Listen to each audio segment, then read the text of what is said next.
नमस्कार, good morning, जोहार। मैं चुन स्वागत है झारखंडी हिंदी न्यूज में। तो चलिए जानते हैं आज की ताज़ा और महत्वपूर्ण खबरों को।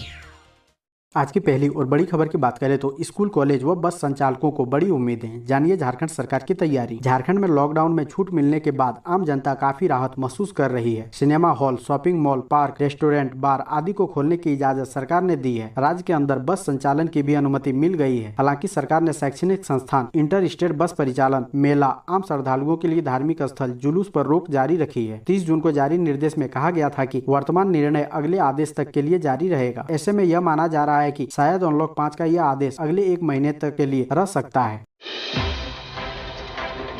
अगली बड़ी खबर की बात करें तो रामेश्वर उरांव बोले, कोरोना प्रभावितों के हालात से केंद्र को कराएंगे अवगत। झारखंड के वित्त मंत्री व स्थानीय विधायक डॉक्टर रामेश्वर उरांव गुरुवार को विधायक कार्यालय पहुंचे और लोहरदगा की जनता से मुलाकात की। इस दौरान उन्होंने कांग्रेस के आउटरीच सर्वे महाअभियान के संदर्भ में कहा कि दुनिया में पहली बार किसी राजनीतिक दल यानी कांग्रेस पार्टी द्वारा कोरोना वायरस से संक्रमित व प्रभावित लोगों की वास्तविक स्थिति का पता लगाने के लिए आउटरीच सर्वे महाअभियान की शुरुआत की गई है। इससे केंद्र सरकार को अवगत कराया जाएगा।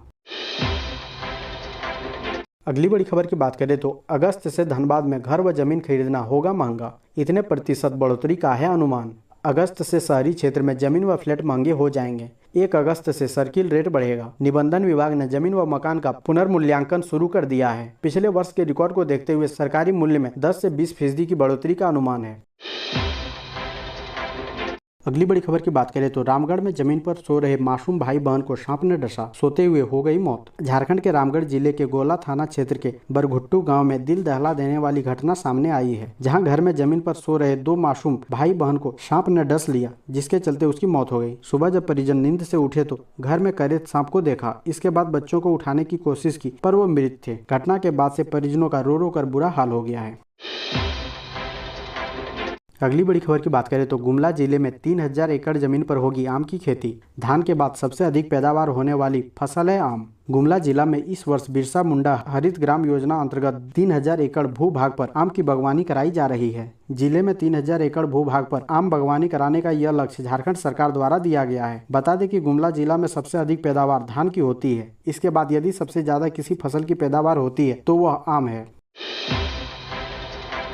अगली बड़ी खबर की बात करें तो हाई कोर्ट ने कहा, सरकार मदद नहीं करेगी तो लोग क्या जमीन बेचकर इलाज कराएंगे। झारखंड हाई कोर्ट के chief justice doctor Ravi Ranjan व जस्टिस शैशन प्रसाद की खंडपीठ ने ब्लैक फंगस संबंधित एक मामले की सुनवाई के दौरान मौखिक टिप्पणी करते हुए कहा कि जब सरकार इलाज में मदद नहीं करेगी तो क्या लोग अपनी जमीन बेचकर अपना इलाज कराएंगे। अदालत ने रिम्स में पीड़िता उषा देवी का समुचित इलाज नहीं होने पर नाराजगी जताई। Chief justice doctor Ravi Ranjan ने सुनवाई के दौरान कहा कि अगर मेरे पास पैसा होता तो मैं पीड़ित को पैसे देकर इलाज में मदद करता। इसके बाद अदालत ने सरकार से पूछा कि जब ब्लैक फंगस को महामारी घोषित कर दिया गया है तो उसे निपटने के लिए राज्य सरकार की नीति क्या है। ऐसे मरीजों के इलाज के लिए सरकार क्या क्या कदम उठा रही है। 15 जुलाई से पहले शपथ पत्र के माध्यम से राज्य सरकार को इसकी पूरी जानकारी देनी होगी। दोस्तों, अभी तक वीडियो को लाइक नहीं किए हैं तो कृपया करके लाइक जरूर करें।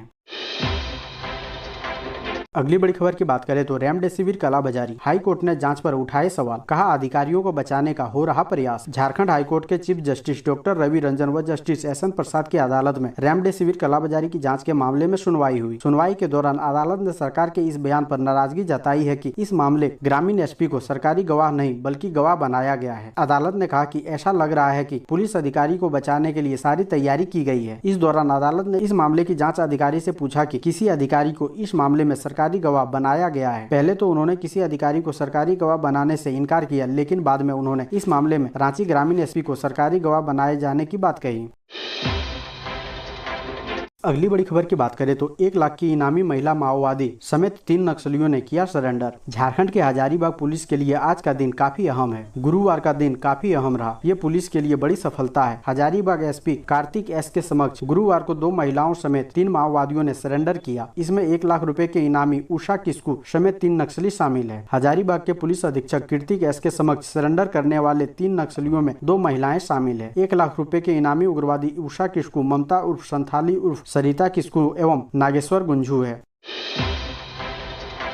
अगली बड़ी खबर की बात करें तो ह्यूमन ट्रैफिकिंग के खिलाफ हेमंत सोरेन सरकार सख्त। दिल्ली के 26 लड़के लड़कियों को कराया गया मुक्त। झारखंड के मुख्यमंत्री हेमंत सोरेन मानव तस्करी के शिकार लोगों को मुक्त कराकर उनके पुनर्वास की दिशा में तत्पर है। इसी दिशा में मानव तस्करी कर दिल्ली ले जाए गए झारखंड के 26 बालक बालिकाओं को मुक्त कराकर झारखंड लाया जा रहा है। इससे पहले जुलाई में ही 21 बच्चों को मुक्त कराकर उनके परिजनों को सौंपा गया है। ये बच्चे बच्चियां झारखंड के साहिबगंज, पश्चिमी सिंहभूम, गुमला, धनबाद, सिमडेगा एवं बोकारो जिले के थे। इस तरह जुलाई में कुल 47 बच्चों को मानव तस्करी के चंगुल से मुक्त कराया जा चुका है।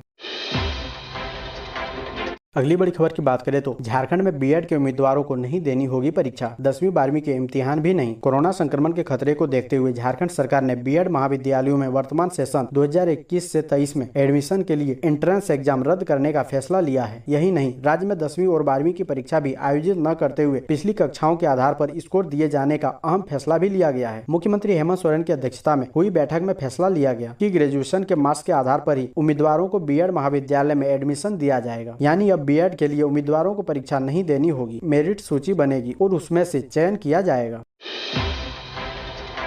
अगली बड़ी खबर की बात करें तो मेडिकल व नर्सिंग के छात्रों को नौकरी में मिलेगी प्राथमिकता। कोविड अस्पतालों में इलाज करने वाले मेडिकल व नर्सिंग के छात्रों को झारखंड में होने वाली अस्थायी नियुक्ति में प्राथमिकता मिलेगी। इसका लाभ अनुबंध पर काम करने वाले वैसे हेल्थ केयर प्रोफेशनल को मिलेगा जो अनुबंध पर कोविड अस्पतालों में काम करेंगे। इसके लिए उन्हें न्यूनतम 100 दिन कोविड अस्पतालों में काम करना जरूरी होगा। दरअसल राज्य सरकार ने चिकित्सकों की कमी को देखते हुए केंद्र की अनुशंसा पर अंतिम वर्ष में पढ़ने वाले पीजी मेडिकल, एमबीबीएस तथा बीएससी नर्सिंग के छात्र छात्राओं को कोविड अस्पतालों में अनुबंध पर बहाल करने का निर्णय लिया है। अगली बड़ी खबर की बात करें तो सिमडेगा डीसी ने कहा, गुणवत्ता में किसी भी प्रकार की लापरवाही नहीं की जाएगी बर्दाश्त। उपायुक्त सिमडेगा सुशांत सौरभ ने भवन प्रमंडल एवं एनआरईपी विभाग अंतर्गत भवन, सड़क, पुल पुलिया सहित निर्माण एवं मरम्मत कार्य से संबंधित समीक्षात्मक बैठक की। जिले में चल रहे भवन एवं एनआरआईपी के द्वारा निर्माण एवं मरम्मत कार्य से संबंधित अद्यतन प्रतिवेदन की समीक्षा की। पावर पॉइंट प्रेजेंटेशन के माध्यम से विस्तृत समीक्षा की। जिला योजना पदाधिकारी पूनम कश्यप को विभाग अंतर्गत चल रहे एक कार्यों का परिकलन के अनुरूप स्थलीय निरीक्षण करते हुए प्रतिवेदन समर्पित करने का निर्देश दिया।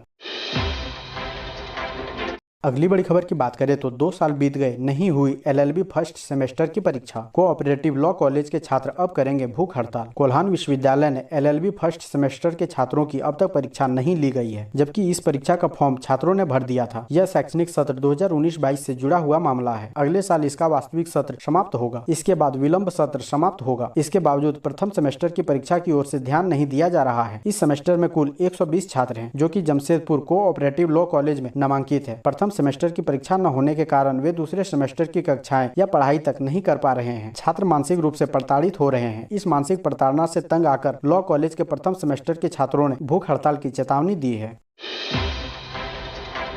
अगली बड़ी खबर की बात करें तो नहीं पालें गलतफहमी, शादी ब्याह में रात 8 बजे के बाद भी 50 लोग ही हो सकते हैं शामिल। कोरोना संक्रमण की रोकथाम के मद्देनजर झारखंड में जारी स्वास्थ्य सुरक्षा सप्ताह के दिशा निर्देशों में बदलाव किया गया है। इसे अच्छी तरह समझ लें, कोई गलतफहमी ना पालें। रात 8 बजे के बाद भी शादी ब्याह में 50 लोग ही शामिल हो सकते हैं। पूर्वी सिंहभूम के उपायुक्त सह जिला दंडाधिकारी सूरज कुमार ने कहा कि शादी समारोह में रात 8 बजे के बाद भी अधिकतम 50 की संख्या में लोग शामिल हो सकते हैं। रविवार को संपूर्ण लॉकडाउन के दौरान भी लोग शादी समारोह में शामिल हो सकते हैं। स्वास्थ्य सुरक्षा सप्ताह के दौरान शादी समारोह के संबंध में दिशा निर्देश को लेकर लोगों के बीच संशय दूर करने के उद्देश्य से उपायुक्त ने यह जानकारी दी है।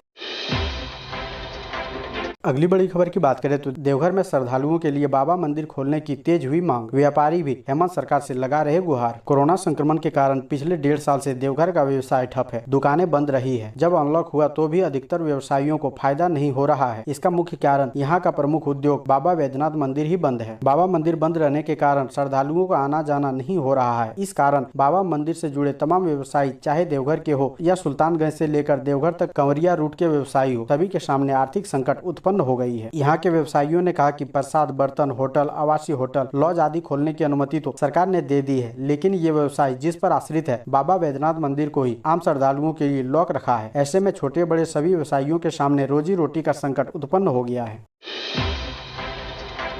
अगली बड़ी खबर की बात करें तो स्कूलों ने गलत अपलोड किया आंकड़ा। समीक्षा में गड़बड़ी सामने आने पर शिक्षा पदाधिकारियों को मिला यह निर्देश। Unified district information system for education 2020-21 में राज्य के कई स्कूलों के आंकड़े गलत अपलोड कर दिए गए हैं। राज्य स्तर पर इसकी समीक्षा में यह बात सामने आई है। जिन स्कूलों में पिछले वर्ष बिजली की सुविधा उपलब्ध थी, वहाँ इस वर्ष बिजली नहीं होने की बात कही गई है। अन्य सुविधाओं में भी इस तरह की गड़बड़ियां सामने आई है। कई स्कूलों में छात्रों के नामांकन तथा शिक्षकों की उपलब्धता के आंकड़े भी गलत अपलोड किए गए हैं। समीक्षा में यह बातें सामने आने के बाद स्कूली शिक्षा एवं साक्षरता विभाग ने सभी जिला शिक्षा पदाधिकारियों को 1 सप्ताह के भीतर आंकड़ों को दुरुस्त करने तथा त्रुटियों में सुधार के सख्त निर्देश दिए गए हैं।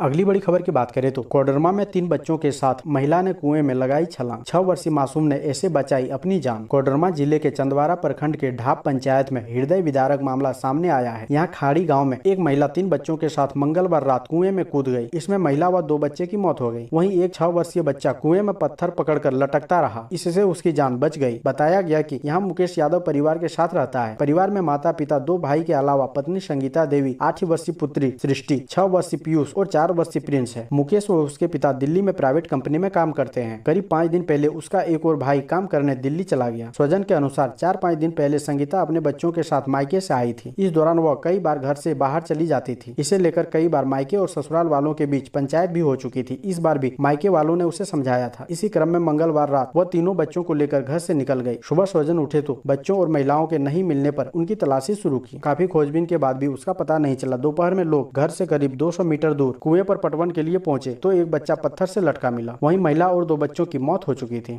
ऐसे ही महत्वपूर्ण खबरों को जानने के लिए हमारे चैनल को सब्सक्राइब जरूर करें। अब हमें दीजिए इजाजत, मिलते हैं अन्य महत्वपूर्ण खबरों के साथ। धन्यवाद।